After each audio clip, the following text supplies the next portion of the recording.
bismillahi rahmani rahim. asalaamualeykum wa rahmatullahi taala wa barakaatu.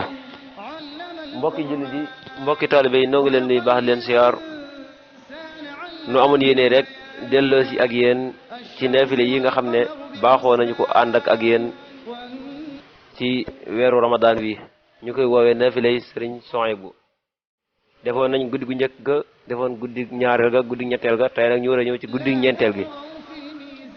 naafile yu am njariñ la yoo xam ne ñun ñëpp war nañu koy bàyyee xel fu ñu toll rek ñuy lijjanti bis bi gën naafile la te képp koo soxla rek boo ñëwee ci seen bi da nga ko fekk insha allahu rabbi seen bi di sàkku ngërëm. képp koo xam ne rek soxla nga ko ba fi ñëwee da nga ko fekk. kon daal naafile yu am njariñ la di naafile yoo xam ne képp koo soxla rek boo fi ñëwee rek ko fekk di naafile yoo xam ne ñëpp war nañu koy bàyyi xel di ko jéem a julli ci guddi weeru koor yi. guddi ñeenteel gi nag sëriñ Souhaïbou wax na ne naafila gi ñu ci indi képp koo xam ne def na ko dees na ko bindal tuyaabay jaamu junniy nit ñoo xam dañuy jaamu yàlla.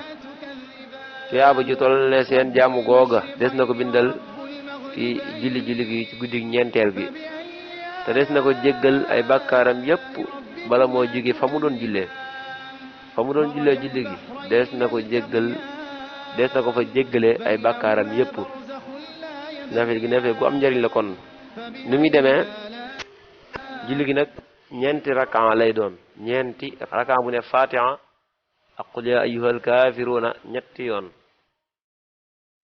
kon julli gaa ngoogu di leen wax rek ngeen di ko bàyyi xel di siifur naafile yi insha allahu rabbi dana leen indil naafile yépp ko koy soxla rek mën nga koy xaar fii ci seen bi di sàkk ngërëm. di leen wax rek ngeen di ko bàyyi xel. jërë ngeen jëf ba baneen naafila insha allahu rabbi.